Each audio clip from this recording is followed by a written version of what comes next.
They humiliated Dr. Thomas Miller when he married a black woman named Rachel with 5 kids. Years later, the same people are begging him to save them. What desperate situation could force them to seek his help? Before we get into the story, comment below where in the world you are watching from today, and if you like this story, don't forget to subscribe. Thomas Miller stood on the porch of his new home, his arm wrapped around Rachel's waist. They watched as their children raced across the front yard, laughing and playing. It was a beautiful sight, but Thomas couldn't shake the knot of worry in his stomach. "Do you think we made the right choice?" he asked softly, looking down at his wife. Rachel met his gaze, her brown eyes filled with warmth and determination. "We're together, Thomas. That's what matters most." Thomas nodded, drawing strength from her words. They had known it wouldn't be easy, moving to this small town where they stood out like sore thumbs. But it was where he was needed most as a doctor, and they had hoped that their dedication to the community would eventually win people over. The next morning, Thomas walked the children to school. He could feel the stares of the townspeople, some curious, others disapproving. He held his head high, offering friendly nods to those he passed.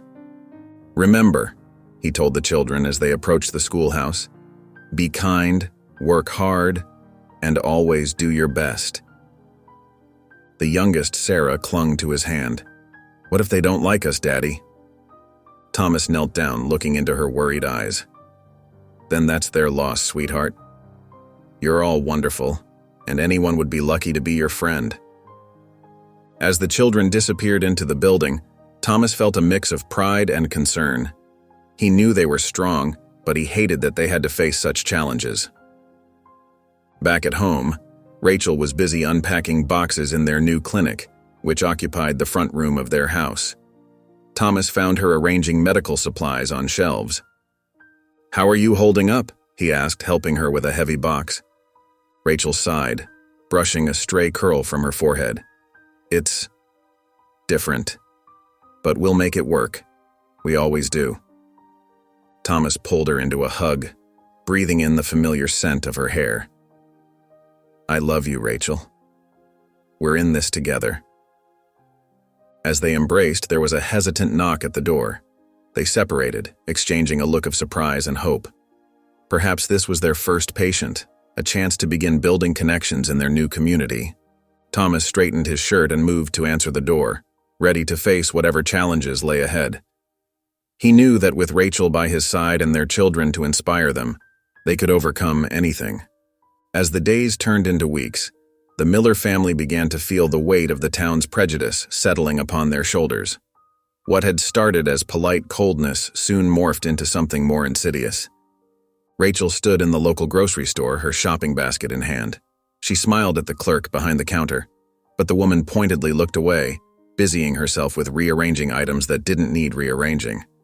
Rachel's smile faltered, but she pressed on, determined to complete her errands with dignity. "Excuse me," she said softly. "I'd like to pay for these items." The clerk reluctantly approached, avoiding eye contact as she rang up the groceries. Rachel's heart sank, but she held her head high, thanked the woman, and left the store with her purchases. At the schoolhouse, the Miller children faced their own battles. 14-year-old Michael sat at his desk, acutely aware of the whispers and stares from his classmates. He tried to focus on his schoolwork, but the constant murmurs were like a persistent itch he couldn't scratch. "Why'd they have to come here?" he overheard one boy whisper. "My pa says their kind don't belong," another replied. Michael's shoulders slumped, but he remembered his father's words about kindness and doing his best. He took a deep breath and raised his hand to answer the teacher's question, determined to prove his worth through his actions. Back at the clinic, Thomas noticed a disturbing trend. The waiting room, which had been reasonably busy in the first few days, was now eerily quiet. He stood by the window, watching as townspeople walked by, deliberately averting their eyes from the clinic's sign.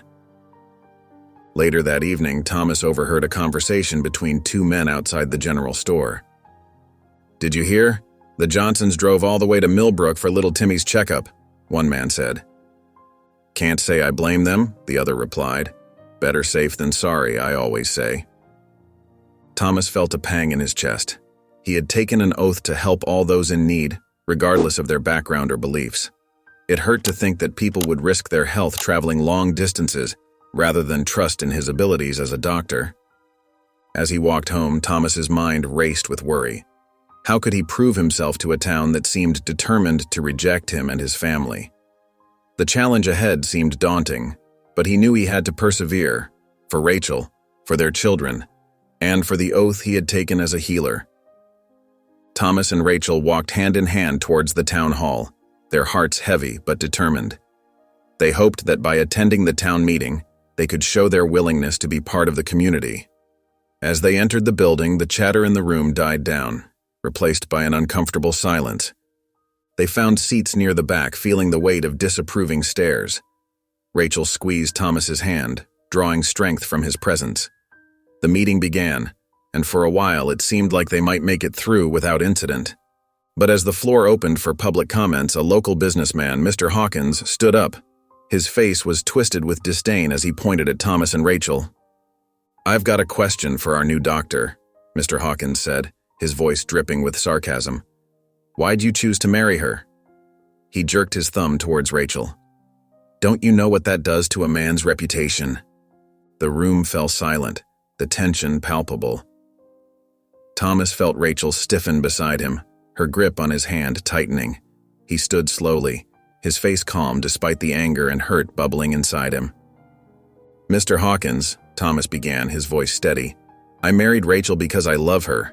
My reputation as a doctor is based on my skills and dedication to healing, not on who I choose to spend my life with." Mr. Hawkins sneered. "Well, ain't that sweet? But tell me, Doc, how do you expect decent folk to trust you when you're cozying up with outsiders?" Murmurs of agreement rippled through the crowd. Rachel stood up next to Thomas, her chin held high despite the tears threatening to spill from her eyes. "We're not outsiders," she said softly but firmly. "We're your neighbors. We're here to be part of this community, to help and to heal." Mr. Hawkins laughed mockingly. "Help? Heal? You're ruining everything just by being here. This town was fine before you came along." The hostility in the room was overwhelming. Thomas put his arm around Rachel's shoulders, feeling her tremble slightly. He looked around at the faces of their neighbors, seeing a mix of agreement, discomfort, and a few flickers of shame. The next day, Rachel's heart sank as she saw her children trudge home from school. Their usual chatter was replaced by a heavy silence. Michael, her eldest, had a dark bruise forming on his cheek. "What happened?" Rachel asked, her voice trembling with concern. Michael looked away, his jaw clenched. "It's nothing, Mom." But Rachel could see the pain in his eyes. She gathered her children close, listening as they finally opened up about the bullying they'd been enduring. Cruel names, shoves in the hallway, and whispered threats had become their daily reality. That night, after the children were asleep, Rachel sat at the kitchen table, her hands wrapped around a mug of tea. She felt helpless, angry, and heartbroken. Thomas gently squeezed her shoulder. "I'm going to talk to the principal tomorrow," Rachel said, her voice filled with determination. The next morning, Rachel marched into the school, her head held high despite the curious stares from other parents. She knocked on the principal's door, steeling herself for the conversation ahead. Principal Johnson looked up from his desk, his smile not quite reaching his eyes. "Mrs. Miller, what can I do for you?" Rachel took a deep breath. "My children are being bullied, Mr. Johnson. Michael came home with a bruise yesterday. This needs to stop." The principal leaned back in his chair, his expression neutral. "Kids will be kids, Mrs. Miller. It's just a bit of roughhousing." Rachel felt her anger rising. This isn't just roughhousing, they're being called horrible names, pushed around. It's because they're different, and you know it. Principal Johnson sighed, folding his hands on the desk. "Mrs. Miller, perhaps your children need to toughen up a bit. Learn to fit in. This is a small town, and change can be difficult for some folks." Rachel couldn't believe what she was hearing. She leaned forward, her voice low and intense. "My children shouldn't have to toughen up to face racism and violence. It's your job to protect all students, not just the ones who fit in." The principal's face hardened. "I think you're overreacting, Mrs. Miller. If your children can't handle a little teasing, well, maybe this isn't the right place for them. The next morning, Rachel receives a letter in their mailbox. Rachel's hands shook as she held the letter, her eyes scanning over the hateful words scrawled across the page. The racial slurs and threats jumped out at her, each one like a knife to her heart. She had found the envelope in the mailbox before Thomas returned from his rounds at the clinic, and now she stood frozen in their kitchen, overwhelmed by the venom directed at her family. Tears welled up in her eyes as she read the final line, "Leave town or else." The threat hung in the air, suffocating her with fear and despair. Rachel's mind raced, thinking of her children, of Thomas, of the life they had hoped to build in this small town. She heard Thomas's car pulling into the driveway and quickly folded the letter, stuffing it into her apron pocket. As much as it pained her to keep this from him, she couldn't bear to add another burden to his shoulders. He was already struggling with the declining number of patients at his clinic and the cold treatment from the townspeople. Thomas entered the kitchen, his weary smile brightening as he saw Rachel. "Hello, my love," he said, kissing her cheek. "How was your day?" Rachel forced a smile, pushing down the turmoil inside her. "It was fine, dear. How about yours?" As Thomas talked about his day, Rachel's mind wandered. She began to question their decision to move here. Was it worth subjecting their children to this hatred? Was she being selfish by staying, hoping things would improve?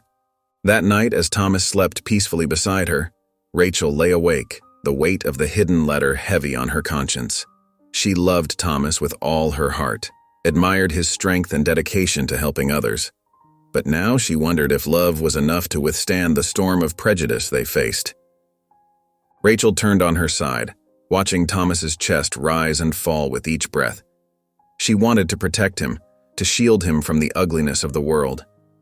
But at what cost? The questions swirled in her mind, leaving her feeling more alone than ever in this town that refused to accept them. Rachel's heart pounded as she prepared for the small gathering she had planned. She had spent the morning baking cookies and tidying up the living room, hoping to make a good impression on her neighbors. With a trembling hand, she smoothed down her dress and took a deep breath, trying to calm her nerves. As the clock struck 3, Rachel peered out the window, watching for any sign of the guests she had invited. Minutes ticked by, and the empty street mocked her hopes. Just as she was about to give up, she spotted Mrs. Henderson, an elderly woman from down the street, making her way slowly towards the house. Rachel's face lit up with relief and excitement. She rushed to open the door, greeting Mrs. Henderson with a warm smile. "Thank you so much for coming, Mrs. Henderson," she said, ushering the older woman inside. Mrs. Henderson looked around nervously as she entered, her eyes darting from corner to corner. "Well, I thought it would be rude not to at least stop by," she said, her voice barely above a whisper. Rachel led her to the living room, chattering away about the weather and the town, desperate to make the older woman feel comfortable. Mrs. Henderson sat stiffly on the edge of the sofa, her hands clasped tightly in her lap. As Rachel poured tea and offered cookies, she heard the sound of her children laughing upstairs. It was a joyful sound that usually warmed her heart, but today it made her freeze. She watched as Mrs. Henderson's eyes widened, her body tensing at the noise. "Oh, those are just my children playing," Rachel said quickly, trying to smooth over the moment, but it was too late. Mrs. Henderson stood up abruptly, her teacup clattering against the saucer. I just remembered I have an appointment," Mrs. Henderson stammered, already backing towards the door. "Thank you for the invitation, but I really must go." Before Rachel could say another word, Mrs. Henderson had hurried out the door, leaving Rachel standing alone in her living room. The silence that followed was deafening. Rachel sank onto the sofa, the full weight of what had just happened crashing down on her. Tears welled up in her eyes as she realized the depth of the town's prejudice. Even Mrs. Henderson, who had seemed kind, couldn't bear to be in the same house as her family.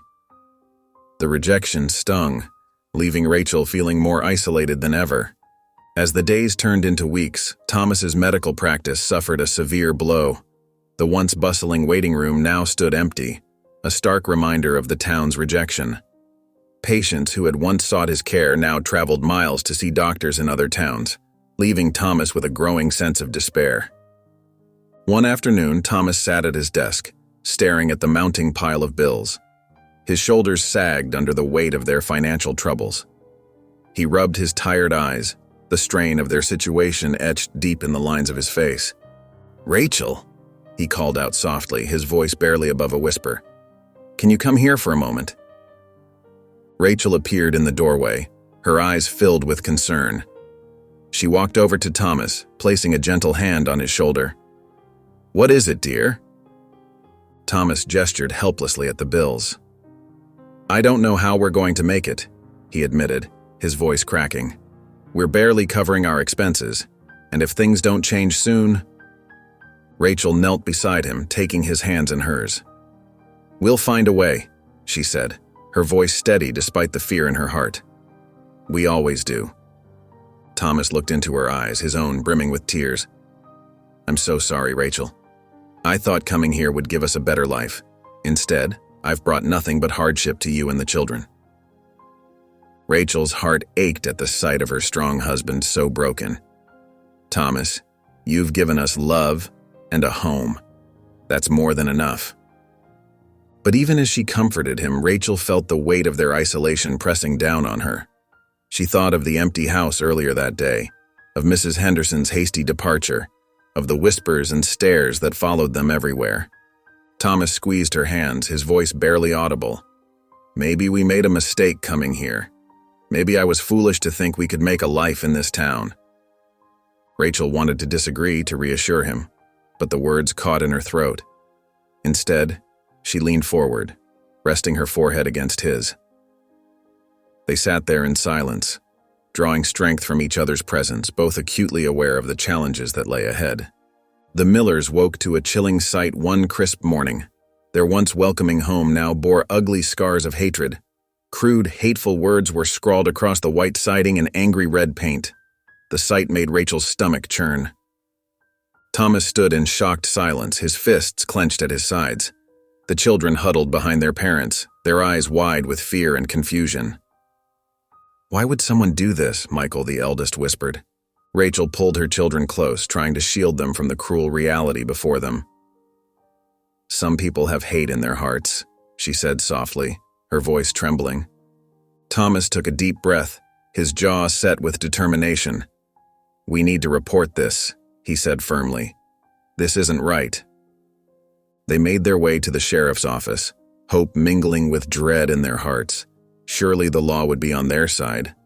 The sheriff, a burly man with a weathered face, listened to their account with an impassive expression. As Thomas finished explaining, the sheriff leaned back in his chair, a dismissive smirk playing on his lips.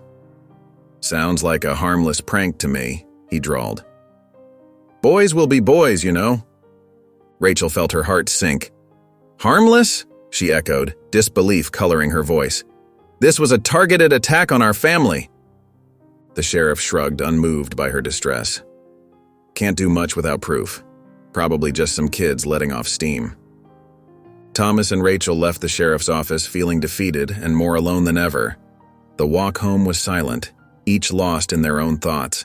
The sight of their defaced home, still bearing those hateful messages, hit them anew.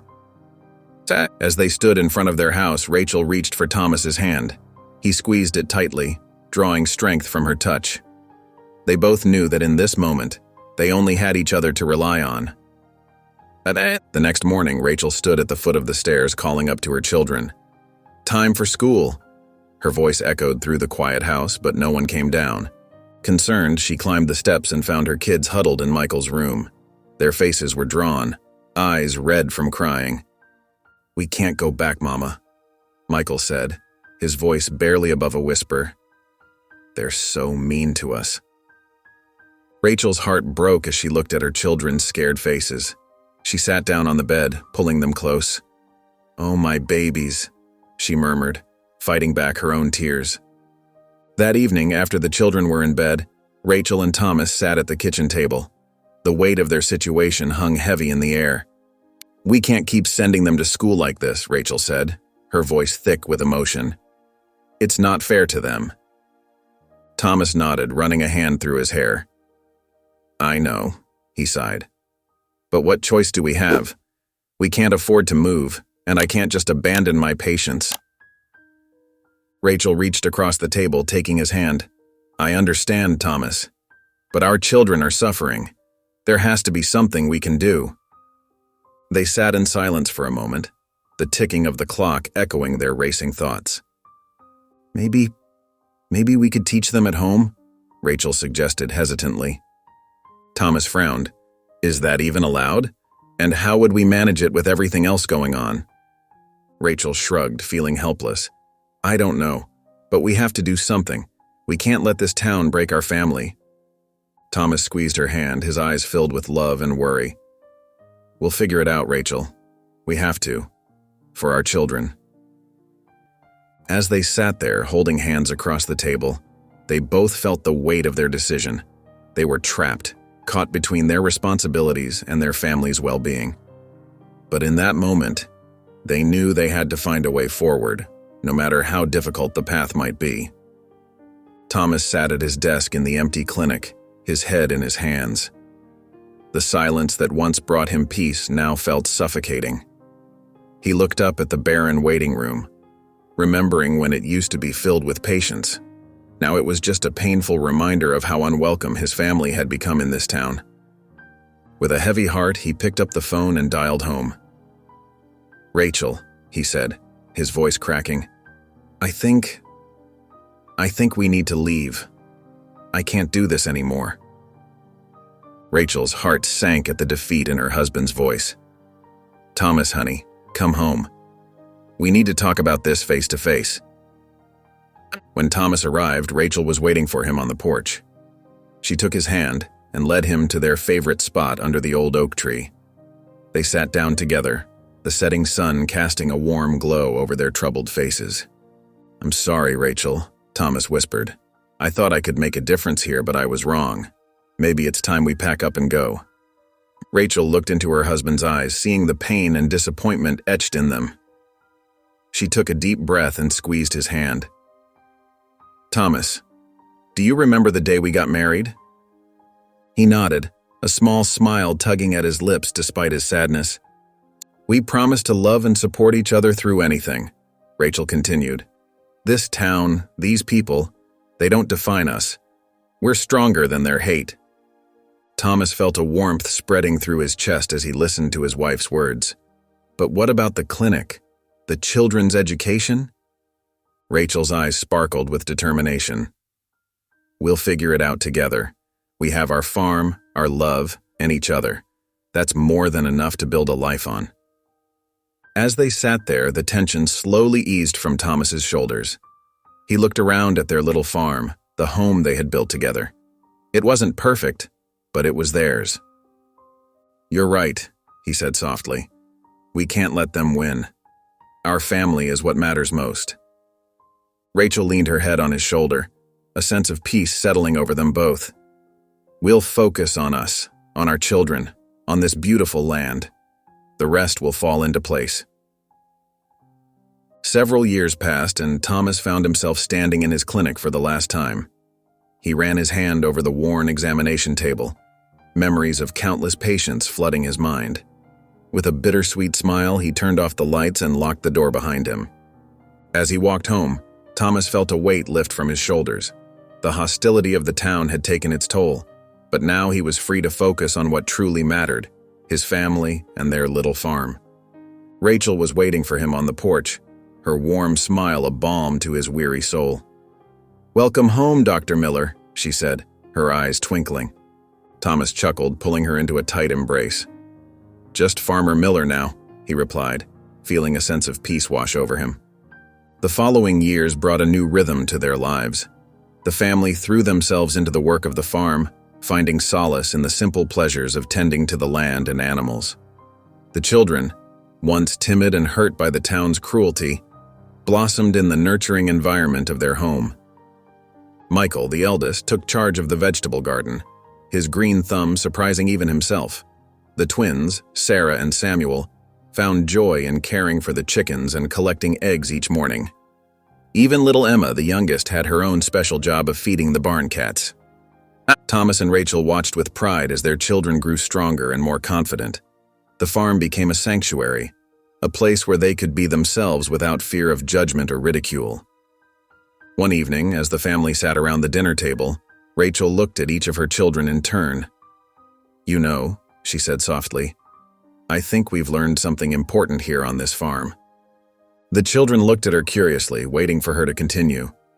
"We've learned that true strength comes from within," Rachel explained. "It's not about what others think of us, but how we treat ourselves and each other." Thomas nodded, his eyes shining with emotion. "Your mother's right," he added. "The world can be a tough place, but if we stick together and stay true to ourselves, we can weather any storm." The children absorbed their parents' words, understanding the deeper meaning behind them. They had faced adversity and come out stronger, more resilient, and more self-sufficient than ever before. As summer faded into autumn, an unseen threat crept into the small town. What started as a few isolated cases of severe flu-like symptoms quickly spiraled into a full-blown epidemic. The town's only doctor, Dr. Johnson, found himself overwhelmed as more and more patients flooded his small clinic. Word spread rapidly through the tight-knit community, and fear gripped the hearts of the townspeople. The local grocery store's shelves emptied as people stockpiled supplies, preparing for the worst. Schools closed their doors, and the usually bustling Main Street fell eerily quiet. As the days passed, the situation grew dire. The hospital in the neighboring city was already at capacity, unable to take in more patients. Dr. Johnson worked tirelessly, but he was just one man against a rising tide of illness. Dark circles formed under his eyes as he struggled to keep up with the demand for care. The town's infrastructure began to crumble under the weight of the crisis. The small police force was stretched thin, trying to maintain order while also dealing with sick officers. The fire department struggled to respond to emergencies with half its crew down with the illness. Panic set in as more people fell ill. Neighbors who once shunned the Miller family now huddled in their homes, afraid to venture out. The town that had once been so proud of its self-sufficiency now faced a stark reality. They needed help, and they needed it desperately. In the midst of this chaos, Thomas Miller sat at his kitchen table, listening to the radio announcements about the spreading epidemic. He looked at Rachel, concern etched on both their faces. They had distanced themselves from the town for years, finding peace in their isolation.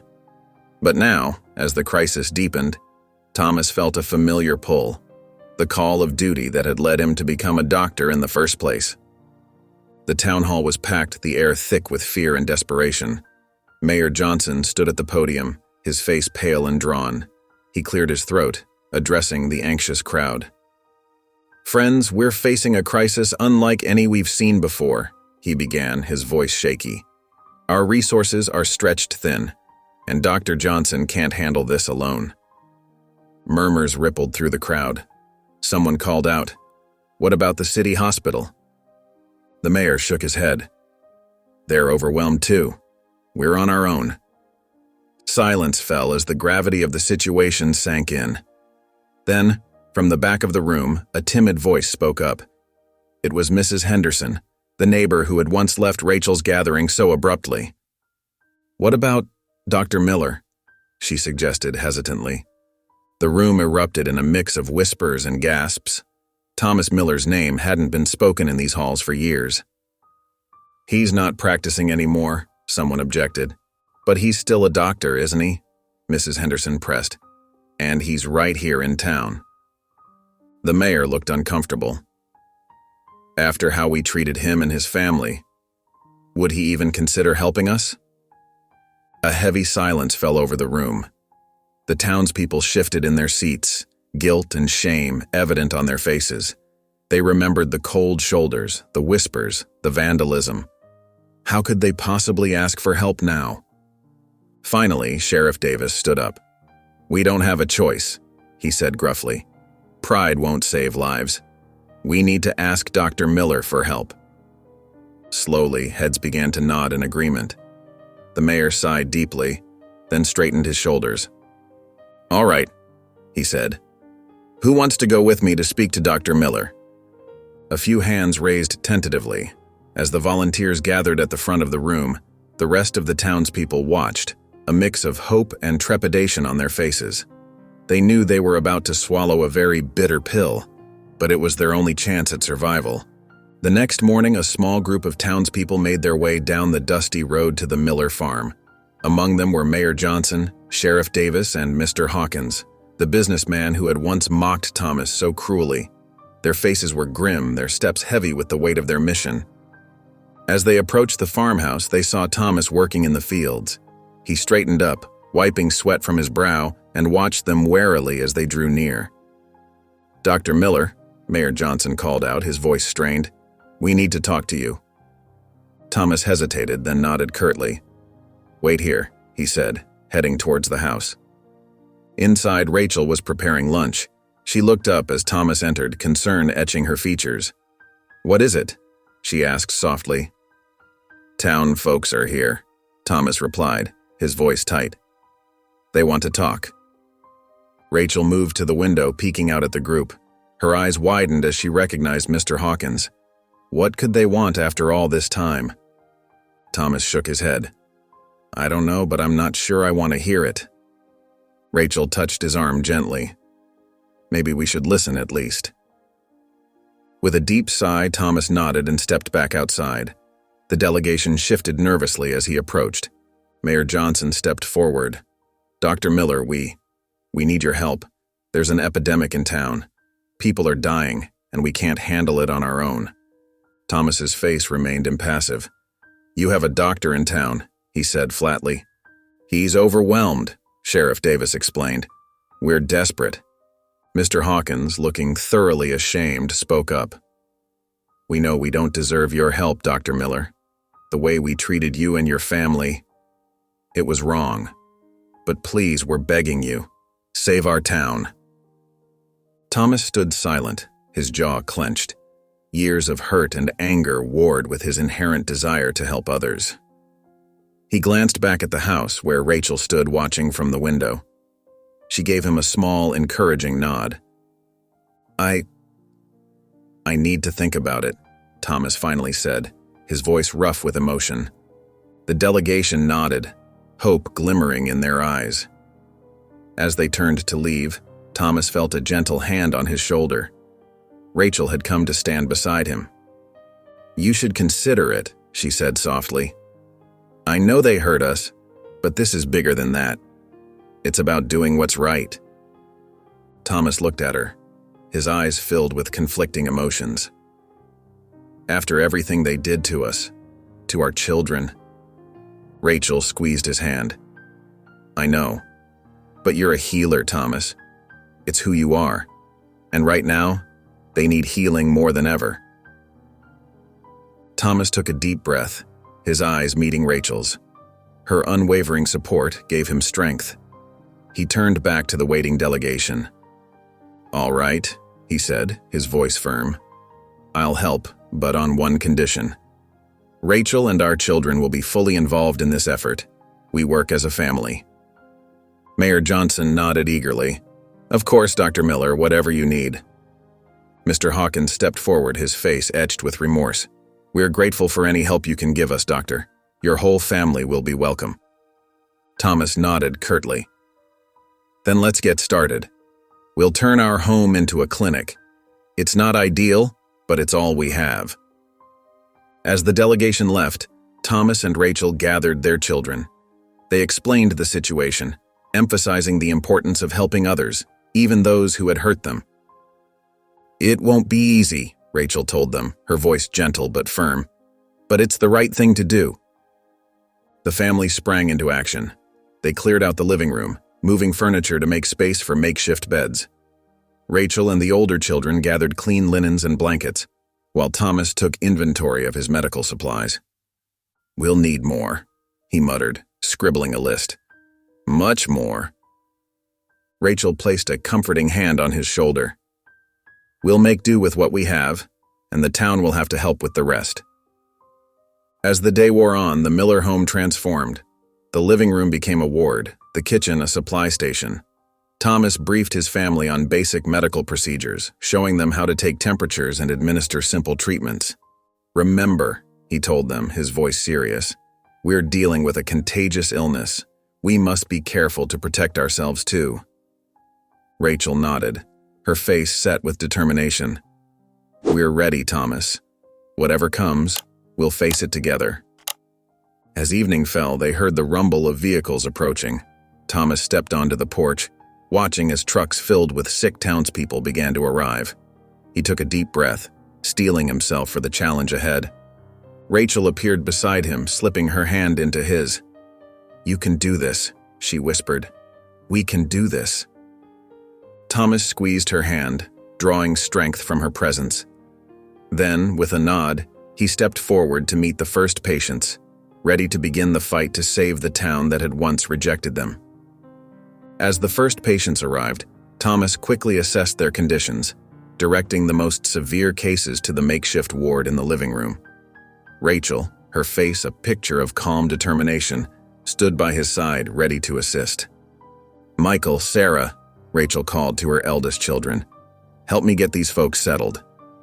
The teenagers nodded, their faces serious as they guided the sick into the house. They worked efficiently, helping patients onto beds and taking temperatures as Thomas had shown them. Rachel moved from patient to patient, her gentle touch and soothing voice a balm to their fears. You're in good hands now, she murmured to a trembling elderly woman. Dr. Miller will take care of you. The younger children, Emily and James, scurried about with water and blankets.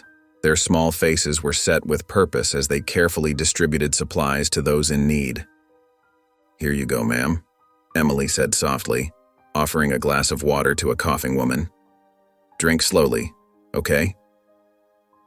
As the night wore on, more patients arrived. The Miller home buzzed with activity, the family working tirelessly to care for the sick. Rachel's calm demeanor seemed to spread through the makeshift clinic, easing the tension that filled the air. Thomas worked nonstop, moving from patient to patient. He paused briefly, watching his family with pride. Rachel caught his eye and smiled, her love and support evident in her gaze. The townspeople, despite their illness, couldn't help but notice the kindness and efficiency of the Miller family. Many of them, who had once shunned Rachel and the children, now looked at them with newfound respect and gratitude. Mr. Hawkins, lying on a cot in the corner, watched as Sarah gently placed a cool cloth on his forehead.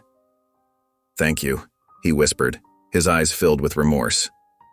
We don't deserve your kindness. Sarah smiled softly. Everyone deserves kindness, Mr. Hawkins. That's what Mom and Dad taught us. As dawn broke, Rachel gathered her younger children for a short rest. She found them curled up together on the porch swing, exhausted but still alert. You've done so well, Rachel said, pulling them close. I'm so proud of you all. James looked up at her, his young face serious. We're helping people, right, Mom? Like Dad always said we should? Rachel nodded, her heart swelling with love and pride. That's right, sweetheart. We're helping people no matter who they are or how they've treated us. That's what makes us who we are. As the days passed, the Miller home continued to serve as a beacon of hope for the ailing town. The constant stream of patients provided ample opportunity for the townspeople to witness firsthand the kindness and dedication of the Miller family. Mrs. Thompson, who had once crossed the street to avoid Rachel, now found herself being tended to by the very woman she had shunned. Rachel's gentle hands as she changed the cool compress on Mrs. Thompson's forehead brought tears to the older woman's eyes. I don't know how to thank you, Mrs. Thompson whispered, her voice thick with emotion. After everything... Rachel smiled softly, her eyes filled with compassion. There's no need for thanks. We're all in this together. In another corner of the makeshift clinic, Michael was helping Mr. Jenkins sit up to take his medicine. Mr. Jenkins, who had been one of the loudest voices against the Miller children attending the local school, now looked at Michael with newfound respect. You're a good boy, Mr. Jenkins said gruffly. I was wrong about you, about all of you. Michael nodded, accepting the words without bitterness. Thank you, sir. Can I get you anything else? As the crisis continued, the town began to rally around the Miller family. Those who weren't sick started to volunteer, bringing food and supplies to support the makeshift clinic. The same neighbors who had once turned their backs on the Millers now stood shoulder to shoulder with them, working to save their community. Thomas, exhausted but determined, found himself surrounded by people eager to learn and help. He began teaching basic medical skills to volunteers, creating a small army of helpers to combat the epidemic. "Remember," he instructed a group of attentive listeners, "kindness and care are just as important as medicine. Treat each patient with respect and compassion." The volunteers nodded, many of them casting admiring glances at Rachel and the children as they moved efficiently through the clinic. Slowly but surely, the town's perception of the Miller family began to shift. The very qualities that had once made them outcasts, their differences, their strength in the face of adversity, now made them heroes in the eyes of the community. Despite the overwhelming workload, Thomas remained steadfast in his mission to help everyone, regardless of how they had treated him in the past. His hands moved tirelessly, tending to patients with the same care and attention, whether they had once been kind or cruel to his family. The lines of exhaustion on his face deepened, but his eyes never lost their determined spark. As Thomas worked, Rachel's strength and compassion became a pillar for the family. She moved through the makeshift clinic with grace, managing both the medical care and the emotional needs of the patients. Her gentle touch and soothing words brought comfort to those in pain, and her organizational skills kept the chaos at bay. "It's going to be all right," Rachel murmured to a frightened young mother, holding her hand as Thomas examined her feverish child. "We're here for you." The woman's eyes filled with tears of gratitude and shame. "I'm so sorry," she whispered, "for everything." Rachel simply squeezed her hand in response, her forgiveness unspoken but deeply felt. As the days wore on, Rachel's role expanded beyond just patient care. She became the heart of the operation, coordinating volunteers, managing supplies, and ensuring everyone, including her own family, took breaks to rest and eat. "Thomas," she called softly, approaching her husband as he finished with a patient, "you need to take a moment. Eat something." Thomas looked up, his eyes clouded with fatigue. "There's so much to do, Rachel. I can't." "You can," she interrupted gently, pressing a sandwich into his hands. "You must. We need you strong." He nodded, allowing himself to be led to a quiet corner. As he ate, Rachel's hand on his shoulder, he watched their children moving purposefully through the clinic. Pride swelled in his chest, mingling with the exhaustion. "They're amazing," he murmured. "You're amazing." Rachel smiled, her eyes shining with unshed tears. "We're all just doing what's right, Thomas, what you taught us to do." As the epidemic reached its peak, the Miller family was pushed to their limits. Thomas and Rachel worked tirelessly, often going without sleep or proper meals. The makeshift clinic buzzed with activity day and night, filled with the sounds of coughing patients and worried whispers. "Mom, we're running low on clean sheets," Michael, the eldest son, called out as he rushed past with an armful of soiled linens. Rachel nodded, her eyes heavy with exhaustion. "I'll start another load of laundry," she replied, her voice hoarse from lack of rest. Thomas moved from patient to patient, his movements slower now but still determined. He paused briefly to wipe the sweat from his brow, catching Rachel's eye across the room. They shared a small, tired smile, drawing strength from each other's presence. As word spread of the Millers' selfless efforts, something began to shift in the town. People who had once turned their backs on the family now found themselves moved by their unwavering dedication. Mrs. Henderson, the neighbor who had abruptly left Rachel's gathering years ago, arrived at the clinic one morning with a large pot of homemade soup. "I thought you all could use some nourishment," she said softly, her eyes downcast with shame. Rachel's younger children eyed the pot hungrily, reminding her how long it had been since they'd had a proper meal. "Thank you," Rachel said, her voice thick with emotion. "This means more than you know." As the days wore on, more townspeople began to pitch in where they could. Some helped with the farm, tending to the animals and crops that the Millers had no time for. Others volunteered at the clinic, doing whatever was needed, from cleaning to comforting patients. The local grocery store owner who had once ignored Rachel now made daily deliveries of fresh food and supplies to the clinic. "It's the least I can do," he mumbled, unable to meet Rachel's eyes. These small acts of kindness, born from guilt and gratitude, began to chip away at the walls of prejudice that had long divided the town. The Millers, despite their exhaustion, refused to give up. They pushed on, driven by a sense of duty and compassion that seemed to know no bounds.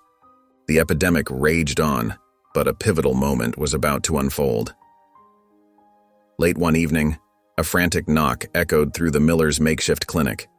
Thomas opened the door to find the family of Mr. Johnson, the businessman who had once publicly mocked him at the town meeting. "Please, Dr. Miller," Mrs. Harrison sobbed. "My husband is dying. We need your help." Thomas glanced at Rachel, who nodded encouragingly.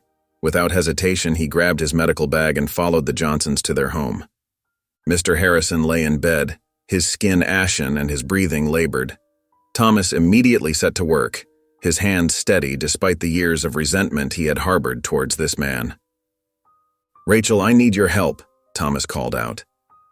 She appeared moments later, ready to assist. Through the night, they worked tirelessly. Thomas administered medications, monitored vital signs, and made critical decisions. Rachel provided unwavering support, her gentle touch soothing the feverish patient. As dawn broke, Mr. Harrison's condition began to stabilize. His fever broke, and his breathing eased. The Johnsons watched in awe as Thomas and Rachel, the very people they had shunned for years, fought to save the life of the man who had caused them so much pain. By midday, it was clear that Mr. Harrison would pull through. Mrs. Harrison, overcome with emotion, grasped Thomas's hand. "Thank you," she whispered, tears streaming down her face. "We don't deserve your kindness." Thomas smiled softly. "Every life is precious, Mrs. Harrison. We're just doing what's right." As news of Mr. Harrison's recovery spread through the town, something remarkable began to happen. The act of mercy shown by the Millers became a catalyst for change. People who had once turned their backs on the family now looked at them with newfound respect and admiration. As the days turned into weeks, the epidemic that had gripped the town slowly began to loosen its hold. The number of new cases dwindled, and those who had fallen ill started to recover. Thomas's tireless efforts, coupled with the unwavering support of Rachel and their children, had turned the tide against the deadly outbreak. The Miller home, once a symbol of isolation, had become the heart of the community. People from all walks of life had passed through its doors, seeking help and finding not just medical care, but compassion and kindness. The townspeople, who had once shunned the Millers, now looked at them with a mixture of gratitude and shame. One sunny morning, as Thomas stepped out onto the porch for a much-needed breath of fresh air, he was surprised to see a group of townspeople gathered in front of his house. Among them stood Mr. Ramirez, still pale but recovering, leaning on his wife for support. "Dr. Miller," Mr. Ramirez called out, his voice thick with emotion. We've come to thank you. All of you." Rachel joined Thomas on the porch, their children peeking out from behind them. The family that had once been outcasts now stood before a crowd of people whose lives they had touched. "What you've done for us," Mrs. Thompson, the grocer's wife, spoke up. "It's more than we could have ever asked for. More than we deserved." Murmurs of agreement rippled through the crowd. Thomas felt Rachel's hand slip into his, squeezing gently. "We were wrong," Mr. Ramirez continued, his eyes brimming with tears. "We judged you without knowing you. We let our prejudices blind us to your worth. Can you ever forgive us?" A hush fell over the gathering as everyone waited for Thomas's response. He looked at Rachel, then at their children, before turning back to face the townspeople. "Forgiveness," Thomas said softly, "is the first step towards healing, not just for our bodies, but for our community." The townspeople, their eyes filled with remorse and newfound respect, began to approach the Miller family one by one. Mrs. Thompson, the grocer's wife, stepped forward first, her arms laden with fresh produce from her store. "Rachel," she said softly, her voice quivering, "I'm so sorry for how I treated you all these years. Please, Accept these as a small token of my gratitude." Rachel's eyes welled up with tears as she accepted the offering. "Thank you, Mrs. Thompson. That's very kind of you." Mr. Johnson, the town carpenter, shuffled forward next. "Dr. Miller, I'd like to offer my services to fix up your clinic. Free of charge, of course. It's the least I can do after everything." Thomas nodded, a lump forming in his throat. "That would be much appreciated, Mr. Johnson." As the day wore on, more and more townspeople came forward with gifts, offers of help, and heartfelt apologies. Some brought home-cooked meals, others offered to help tend the farm, and a few even suggested organizing a town-wide celebration in honor of the Miller family. Rachel and Thomas were overwhelmed by the outpouring of kindness. They exchanged glances, their eyes communicating volumes of shared emotions, surprise, relief, and a cautious hope for the future. "We never meant for any of this," Thomas said humbly to the gathered crowd. "We were just doing what was right." Rachel nodded in agreement. "We're just glad we could help," she added, her voice warm and sincere. The Miller children, who had been watching from the porch, slowly began to mingle with the townspeople. Michael, the eldest, found himself surrounded by his former bullies, now offering sincere apologies and invitations to play baseball. As the sun began to set, casting a golden glow over the farm, the atmosphere was one of healing and new beginnings. The Millers, despite their joy at this turn of events, remained grounded and humble, accepting the town's gratitude with grace and forgiveness. As the days turned into weeks, the Miller children experienced a remarkable transformation in their daily lives. The halls of the school, once filled with whispers and hostile stares, now echoed with friendly greetings and invitations to play. Michael, the eldest, found himself surrounded by classmates eager to include him in their games during recess. "Hey, Michael," called out Billy, a boy who had once been his tormentor. "Want to join our basketball team? We could really use your height." Michael hesitated for a moment, then smiled. "Sure, I'd love to," he replied, jogging over to join the group. Sarah, the middle child, discovered a newfound confidence in her classes. Her hand shot up eagerly during discussions, and her teachers praised her insightful comments. After school one day, her English teacher, Mrs. Anderson, pulled her aside. "Sarah, your essay on To Kill a Mockingbird was exceptional," Mrs. Anderson said warmly. "Would you consider reading it aloud to the class tomorrow?" Sarah's eyes widened with surprise and joy. "Really? I'd be honored, Mrs. Anderson." At home, Rachel watched her children with a heart full of emotion. She saw the spring in their steps as they left for school each morning, heard the excitement in their voices as they recounted their days at dinner. The worry lines that had creased her forehead for so long began to soften. One evening, as Rachel tucked in her youngest, Emily, the little girl looked up at her mother with shining eyes. "Mama, I love school now," she whispered. "I have friends, and nobody calls me mean names anymore." Rachel felt tears prick her eyes as she smoothed Emily's hair. "I'm so happy to hear that, sweetheart," she murmured, her voice thick with emotion. Later that night, as Rachel and Thomas sat on the porch swing watching the fireflies dance in the twilight, Rachel leaned her head on her husband's shoulder. "Thomas," she said softly, "I never thought I'd see the day when our children would be truly happy here. It's like a weight has been lifted from my heart." Thomas wrapped his arm around her, pulling her close. "I know, my love. It's been a long road, but seeing them thrive, it makes it all worth it." Rachel nodded, a sense of peace settling over her like a warm blanket. For the first time in years, she felt truly at home in this small town, watching her children blossom and grow, accepted and valued for who they were. As the town slowly recovered from the epidemic, a sense of gratitude and respect for the Miller family continued to grow. One sunny afternoon, a group of town leaders made their way up the winding dirt road to the Miller farm. Among them were Mayor Johnson, Sheriff Davis, and Mr. Thompson, the businessman whose life Thomas had saved. They found Thomas in the barn, tending to a newborn calf.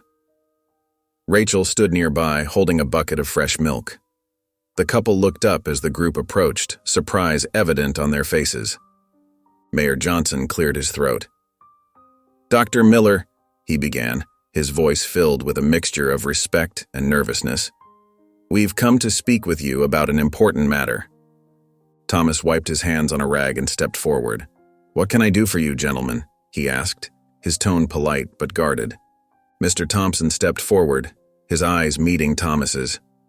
"Dr. Miller, I want to apologize for how we treated you and your family. We were wrong. Terribly wrong." The other men nodded in agreement, their faces etched with remorse. Mayor Johnson continued, "We've come to ask if you would consider reopening your medical practice. The town needs you, Dr. Miller. We promise full support and cooperation from the entire community." Thomas and Rachel exchanged a glance, a silent conversation passing between them. Thomas turned back to the group, a small smile on his face. "I appreciate your offer truly," he said softly. "It means a great deal to hear these words from you, but—" He paused, looking around at the barn, the fields beyond, and finally at Rachel. "I've found a new purpose here on this farm, with my family." The town leaders looked crestfallen, but Thomas continued, "This land, this life we've built here, it's become our home in ways I never expected. The work we do here, it heals in its own way." Rachel stepped forward, placing a hand on Thomas's arm. "We're grateful for your change of heart," she added, her voice warm, "and we're happy to be a part of this community now. But Thomas is right. Our path lies here, on this farm." As the town leaders left, their footsteps fading into the distance, Rachel turned to Thomas with a thoughtful expression. She took his hand, her eyes shining with love and pride. "Thomas," she said softly, "have you ever thought about writing down our story?" Thomas tilted his head, a quizzical look on his face. "What do you mean, dear?" Rachel smiled, her voice warm with emotion. "Our journey, everything we've been through, the challenges, the pain, and now this redemption. It could inspire others who face similar struggles." Thomas considered her words, his brow furrowed in thought. He looked out over their farm, remembering the long, difficult road that had led them here. Slowly, he nodded. "You might be right, Rachel," he said. "Our story could give hope to those who feel alone or misunderstood." That evening, after the children were asleep, Thomas sat at the old oak desk in their bedroom. He pulled out a worn leather journal and a fountain pen, gifts from Rachel years ago. With a deep breath, he began to write. "I never imagined that following my heart would lead me down such a difficult path," he wrote. "But as I look back on the journey that brought us here, I realize that every step was necessary, every challenge a lesson." Thomas wrote late into the night, pouring out his memories onto the pages. He described the early days of their marriage, the excitement of moving to a new town, and the crushing weight of rejection they faced. He wrote about the vandalism, the bullying, and the loneliness that had threatened to break their spirit. But as he continued writing, Thomas found himself focusing more and more on the strength they had found in each other. He wrote about Rachel's unwavering support, the resilience of their children, and the peace they had discovered in their simple farm life. When he reached the part about the epidemic, Thomas's pen hesitated. He closed his eyes, remembering the fear, the exhaustion, and the overwhelming sense of purpose that had driven them. With renewed determination, he began to write again, describing how their act of forgiveness and service had transformed not just the town, but their own hearts as well. As the town continued to heal from the epidemic, the Miller farm took on a new significance. What was once a symbol of division became a beacon of hope and resilience for the entire community. The transformation was remarkable, and Thomas and Rachel felt a deep sense of gratitude for the change in their neighbors' hearts. One sunny morning, Rachel approached Thomas with a bright smile. "I think we should host a community gathering," she suggested, "to celebrate the end of the epidemic and the new beginning for our town." Thomas nodded, his eyes crinkling with warmth. "That's a wonderful idea, dear. Let's invite everyone." The Millers set about planning the event, enlisting the help of their children and newfound friends in the community. They cleared a large area near the barn, setting up tables and chairs borrowed from the town hall. Rachel and the children spent days baking pies, cakes, and cookies, filling the farmhouse with delicious aromas. On the day of the gathering, people from all corners of the town began to arrive. There was a palpable sense of excitement in the air, mixed with a touch of nervousness from those who still felt ashamed of their past behavior. But the Millers greeted each guest with genuine warmth, putting everyone at ease. The farm buzzed with activity. Children laughed and played games in the open fields, their joyful shouts carrying on the breeze. Adults mingled, sharing stories and forming new friendships. The aroma of grilled food wafted through the air as Thomas manned the barbecue, chatting amiably with folks who had once shunned him. Rachel moved through the crowd, her gentle presence a calming influence on everyone she encountered. She found herself in deep conversations with women who had once ignored her at the grocery store, now eager to share recipes and parenting advice. As the afternoon wore on, the gathering took on a festive atmosphere. Someone brought out a guitar, and soon music filled the air. People began to dance, their faces alight with happiness. The sound of laughter and chatter created a symphony of unity that was once unimaginable in this divided town. As the community gathering wound down, Thomas and Rachel retreated to their farmhouse, their hearts full of joy and gratitude. The next morning, as they sat at the kitchen table enjoying a quiet breakfast, their eldest son, Michael, came in with the mail. "Mom, Dad, there's a fancy-looking letter here for you," he said, handing it to Thomas. Thomas furrowed his brow, adjusting his reading glasses as he opened the envelope. His eyes widened as he read the contents. "Rachel, you won't believe this," he said, his voice filled with surprise. Rachel leaned in, curiosity etched on her face. "What is it, dear?" Thomas cleared his throat and began to read aloud. "Dear Dr. Miller, we at the New England Journal of Medicine have heard about your remarkable story and the recent events in your town. We believe your experiences could provide valuable insights into community health and social change. We would be honored to consider your memoir for publication in our journal." Rachel's eyes lit up with excitement. "Oh, Thomas, that's wonderful news." Thomas, however, looked hesitant. He set the letter down and rubbed his chin thoughtfully. "I don't know, Rachel. Writing about our experiences, it might open old wounds. And what if it causes trouble for the town now that we've finally found peace?" Rachel reached across the table and took his hand in hers. "Thomas, think about all the good your story could do. There are other communities out there facing the same challenges we did. Your words might give them hope. Show them a path forward." Thomas nodded slowly, considering her words. "You're right, as always," he said with a small smile. "But I'm not sure I can do this alone. Will you help me?"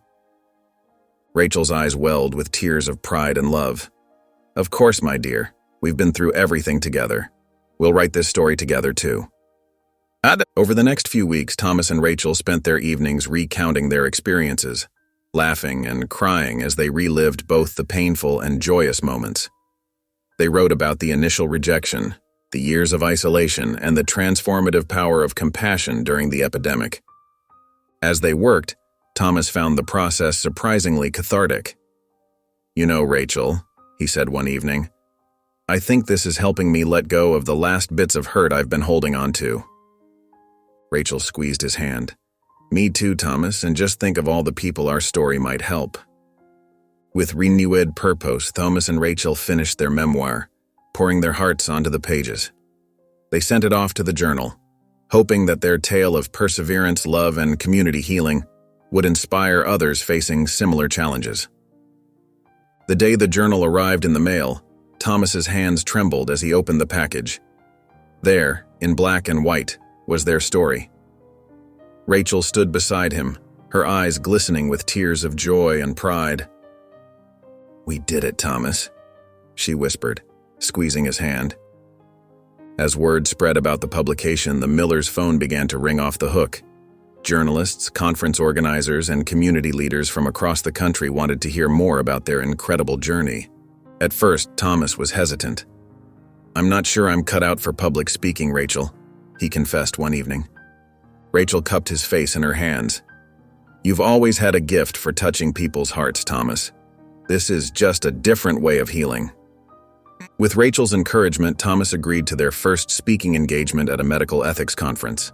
As they stood on stage together, Thomas felt a surge of strength from Rachel's presence beside him.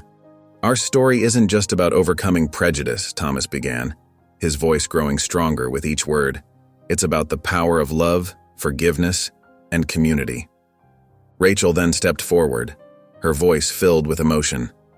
We faced dark times, but we never lost hope. And in our darkest hour, we found that compassion can truly change hearts. As they shared their experiences, the audience hung on every word. There wasn't a dry eye in the room when they finished. People lined up afterward to thank them, many sharing their own stories of struggle and hope. The speaking engagements that followed brought the Miller family closer than ever. The children, now young adults, often accompanied their parents, proud to be part of this inspiring legacy. Michael, their eldest, summed it up best after one particularly moving event. You know, Mom and Dad, I used to be angry about what we went through. But now, seeing how our story is helping others, I wouldn't change a thing. Thomas and Rachel exchanged a look of pure love and gratitude. Their journey had been difficult, but in that moment, they knew every step had been worth it. The town of Millbrook, once divided by prejudice, had undergone a remarkable transformation. The impact of the Miller family's love, forgiveness, and resilience had sparked a change that rippled through the entire community. One crisp autumn morning, the town square bustled with activity as residents prepared for the first annual Unity Day celebration. Colorful banners hung from lampposts, and the air was filled with the aroma of food from various cultures. Rachel Miller stood at the center of it all, directing volunteers with a warm smile. "Let's make sure we have enough chairs for everyone," she called out, her voice filled with excitement. Thomas, meanwhile, was helping to set up a small stage where local musicians would perform. He paused for a moment, taking in the scene with a sense of wonder. It was hard to believe that this was the same town that had once shunned them. Their children, now young adults, were scattered throughout the square, each playing a vital role in the preparations. Michael, their eldest, was teaching a group of teenagers how to make West African drums for the music performance. As the festivities began, Mayor Johnson stepped onto the stage. "Today, we celebrate not just our diversity, but the journey that brought us here," he announced. "And we owe a great debt to two very special people. Thomas and Rachel Miller, would you please join me?" The crowd erupted in applause as Thomas and Rachel made their way to the stage, hand in hand. The mayor presented them with a key to the city, a symbol of their honored place in the community. Rachel, her eyes glistening with tears, addressed the crowd. "When we first came here, we never imagined this day would come, but love and kindness have a way of changing hearts. This is as much your celebration as it is ours." Thomas nodded in agreement. "We're proud to call Millbrook our home, and even prouder to see how far we've all come together." As the day progressed, the Miller children found themselves surrounded by younger kids, eager to hear stories of resilience and hope. They had become living examples of strength and forgiveness, inspiring a new generation to embrace diversity and stand up for what's right. The Unity Day celebration became an annual tradition in Millbrook, growing larger and more inclusive each year.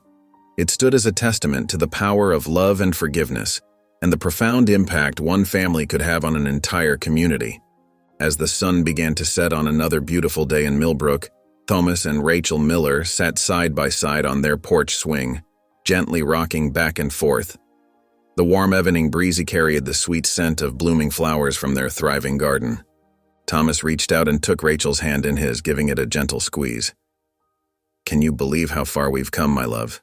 he asked, his voice filled with wonder and gratitude.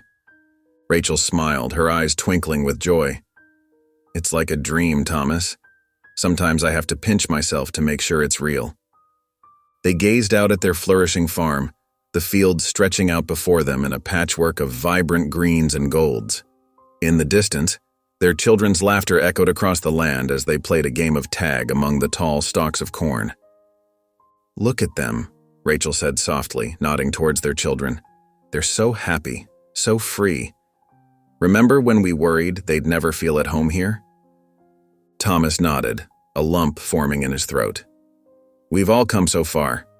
Not just our family, but the whole town." As if on cue, they heard the distant sound of church bells ringing out from the town center. It was a sound that once filled them with dread, but now brought a sense of belonging and community. "Who would have thought that our little farm would become the heart of Millbrook?" Rachel mused, leaning her head on Thomas's shoulder. Thomas chuckled softly. Certainly not us. But look at it now, a place of healing, of unity. A symbol of what can happen when people open their hearts to love and understanding. They sat in comfortable silence for a moment, watching as the sky painted itself in brilliant hues of orange and pink. The contentment they felt was deep and abiding, a peace that had been hard-won, but was all the sweeter for it. "We've left something good here, haven't we?" Rachel asked, her voice barely above a whisper. Thomas nodded, his eyes misty with emotion. "We have, my dear. A legacy of love and compassion that will live on long after we're gone." As they watched their children play in the fading light, Thomas and Rachel felt a profound sense of fulfillment. They had faced adversity with grace, changed hearts with kindness, and built a family and community stronger than they ever imagined possible. If you enjoyed the story of the Miller family, I hand-picked this next story that will touch your heart. Please don't miss this one. Click here to watch it,